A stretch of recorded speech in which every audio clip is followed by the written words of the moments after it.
Mr. Ambassador, you are concluding a 3-year mission to Cuba. How would you describe your experience as you prepare to return to China?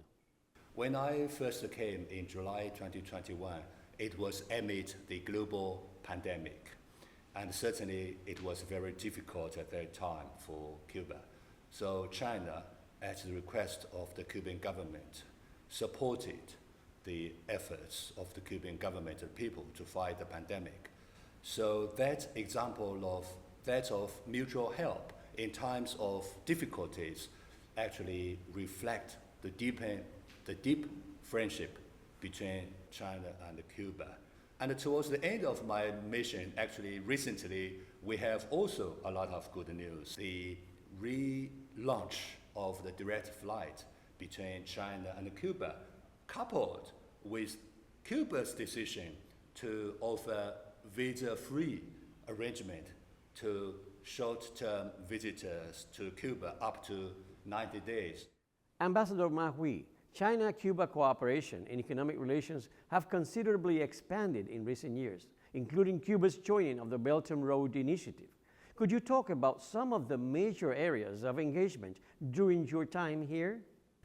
My colleague and I have been working actually very hard to implement the important consensus reached between the two leaders of our two parties and the two countries, and to promote further cooperation between China and Cuba. So we are also trying to expand trade. And under the Belt and Road Initiative, there is also people-to-people exchange, visits of cultural delegations, local delegations, and also the teaching of languages. Mr. Ambassador, I'd like to hear your assessment of bilateral ties between the two socialist countries, their governments, and political organizations. Our relations between China and Cuba has become a very good example of solidarity and cooperation between socialist countries, as both our countries are socialist countries, and also a very good example of developing countries providing help to each other. Naturally, because both Cuba and China are socialist countries led by, respectively, a communist party. So we have common ideals and beliefs. These common ideals and beliefs actually bring us together very, very close, because obviously we share a similar ideology and many common beliefs.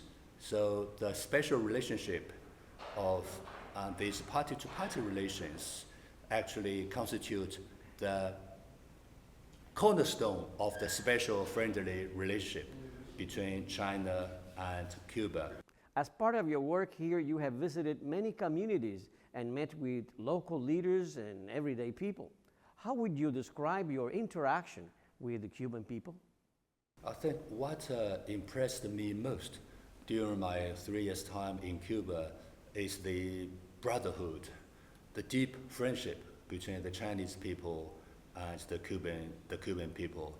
I also hear many Cuban friends say that in my blood there is Chinese blood, and the Chinese culture is part of the Cuban culture along with European culture and African culture. So I'm very hopeful that the prospect of our bilateral relationship will be even brighter and greater in the future. Thank you very much for this interview. We wish you success in your upcoming works and missions. And thank you also very much for your friendship and support.